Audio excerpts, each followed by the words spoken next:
আসসালামু আলাইকুম। কেমন আছেন সবাই? আশা করি সবাই ভালো আছেন। গত টিউটোরিয়ালে আমি পিথাগোরাসের ত্রয়ীগুলি কিভাবে সহজে বাই করা যায় সেই নিয়মটা শিখিয়েছি।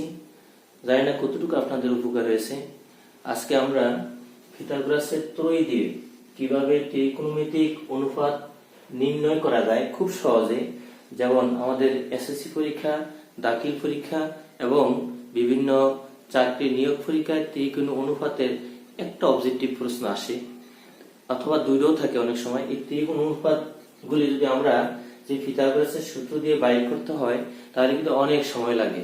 খুব দ্রুত 1 মিনিটে কিভাবে আমরা অ্যান্সার করতে পারবো, যে যদি আমরা অঙ্কটা করি তাহলে অনেক সময় লাগে। সেই অঙ্ক করে সেই সমস্যার সমাধান করা 1 মিনিটের মধ্যে সম্ভব নয়। যেমন ধরুন একটি সমকোণী ত্রিভুজ, এই সমকোণী ত্রিভুজের এই কোণাটা 90, এটা ধরেন কোণাটা থিটা, ত্রিভুজটির নাম এ বি সি। ত্রিকোণ অনুপাত কাকে বলে? যে কোনো একটি সমকোণী ত্রিভুজের যে কোনো একটি সূক্ষ্মকোণের সাপেক্ষে এক বাহুকে আরেক বাহু দ্বারা ভাগ করলে যে অনুপাত পাওয়া যায় তাকে ত্রিকোণ অনুপাত বলে। যেমন আপনাকে এখানে দেওয়া আছে যে সাইন থিটা ইকুয়াল সাইনের অনুপাত হলো লম্ব বাই অতিভুজ, লম্ব বাই অতিভুজ। তো লম্বের মানটা সাপোজ মনে করেন দেওয়া আছে 12, অতিভুজ মানটা দেওয়া আছে 13, অতিভুজটা মান দেওয়া আছে 13। যদি হলে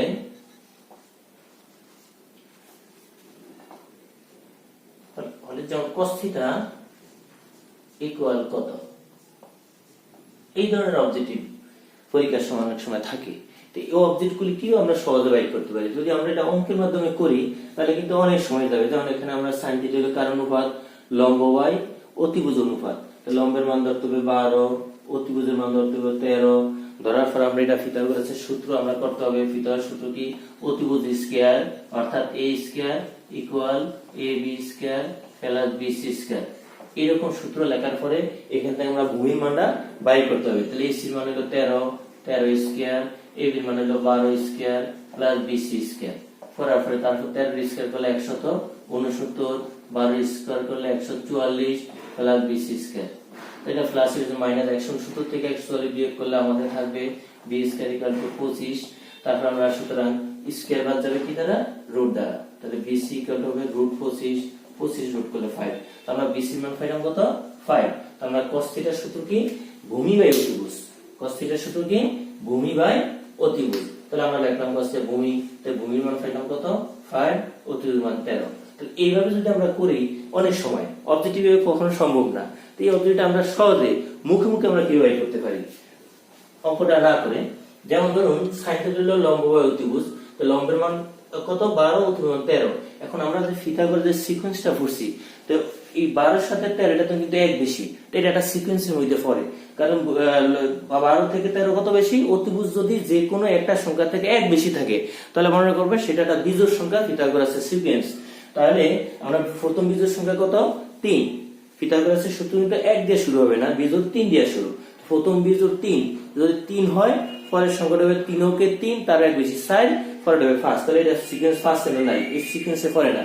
পরের বিজোড়টা কত? 5। তো 5 হলো কয় নম্বর বিজোড়?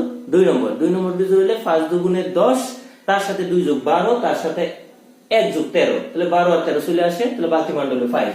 তাহলে আমরা বলতে পারি বাকি মানটা 5। তাহলে লম্ব বাই অতিভুজ, তাহলে ভূমি মান হবে 5।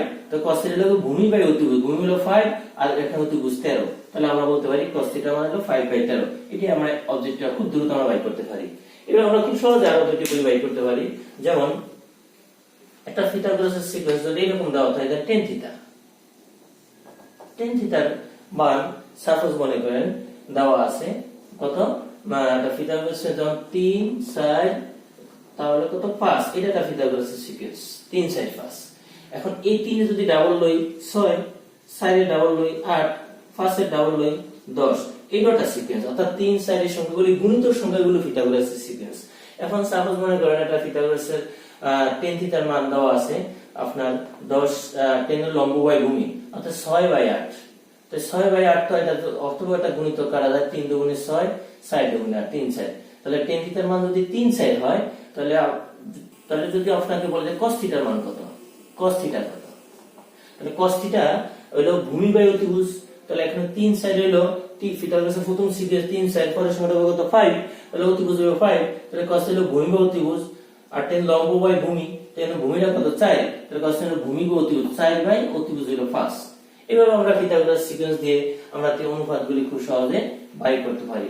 যেমন আরেকটা সিকোয়েন্স আপনি ধরেন 9, তাহলে বিজোড় সংখ্যাটা যদি 9 হয়, তাহলে 9 কয় নম্বর বিজোড়? 3 5 7 9, 4 নম্বর। তাহলে পরের সংখ্যা হলো 4 নম্বর, 4 9 36, তারপর 4 যোগ 40, পরেরটা হবে 41। এই সিকোয়েন্সটা এটা দিয়ে আমরা ত্রিকোণ কিভাবে করতে পারি? যেমন তো আছে cos থিটা, cos এর সূত্র আমরা জানি ভূমি বাই অতিভুজ। কি বাই অতিভুজ? ভূমি বাই অতিভুজ। আমরা এই দুটো সংখ্যা 9 আসলে যে কোনটা ভূমি লম্ব ধরতে পারি। লম্ব ভূমি হলো নির্ভর করবে সূক্ষ্মকোণের বিপরীত বাহু লম্ব, সূক্ষ্মকোণের সন্নিহিত বাহু হলো ভূমি। এখন আমি এটা লম্ব যদি কোণটা এই জায়গায় হয় তাহলে এটা লম্ব, এটা ভূমি। আর যদি থিটা সূক্ষ্মকোণটা এই জায়গায় নিয়ে আমরা কাজ করি তাহলে এটা পাশে এটা হলো ভূমি, এটা হলো লম্ব। তো লম্ব ভূমি যে কোনো একটা দলই হয়, অতিভুজটা শুধু ঠিক থাকবে। তাহলে cos থিটা সূত্র হলো ভূমি বাই অতিভুজ। সাপোজ মনে করে আপনি ভূমি 9 ধরলেন, তারপর এটা 41, এটা সংখ্যা যেহেতু 9, তাহলে পরবর্তী একটা মান আমার দেওয়া নাই। যে কোনো ত্রিকোণ অনুপাত থেকে সমকোণী ত্রিভুজের বা ত্রিভুজের দুইটা বাহুর মান পাওয়া যায়। বাকি বাহুর মানটা বাইর করতে হলে আপনাকে অবশ্যই পিথাগোরাসের সূত্র অনুযায়ী যাইতে হবে। এখন যদি আমরা এটা পিথাগোরাসের সূত্র করি তাহলে এটা অনেক সময়, যেহেতু 9 বিজোড় সংখ্যা, 9 বিজোড়ের 9 কয় নম্বর বিজোড়? 3 5 7 9, 4 নম্বর বিজোড়। তাহলে 4 নম্বর যদি বিজোড় হয়, 9 এর 4 গুণ 4 9 36, তার সাথে 4 যোগ 40, তাহলে পরবর্তী সংখ্যাটা হবে 40 পিথাগোরাসের প্রয়োগ। যেহেতু 40 এর পরে 41 আসে, অবশ্যই এটা 40। তাহলে 40 হবে কি? cos থিটা হলো ভূমি বাই অতিভুজ, তাহলে লম্ব হবে কত? 40। এখন আপনাকে যদি আমি tan থিটার মান বের করতে বলে, tan থিটা ইকুয়াল কত? তাহলে আপনি বলবেন tan থিটা ইকুয়াল টু লম্ব বাই ভূমি। তো এখানে cos হলো ভূমি, cos হলো ভূমি বাই অতিভুজ, তাহলে ভূমি কত? 9, আর tan থিটা লম্ব বাই ভূমি, তো লম্ব হবে কত? 40/9, आंसर। এভাবে আমরা পিথাগোরাসের প্রয়োগে এই অনুপাতের মানগুলি আমরা খুব সহজ বাই করতে পারি। ধন্যবাদ সবাই।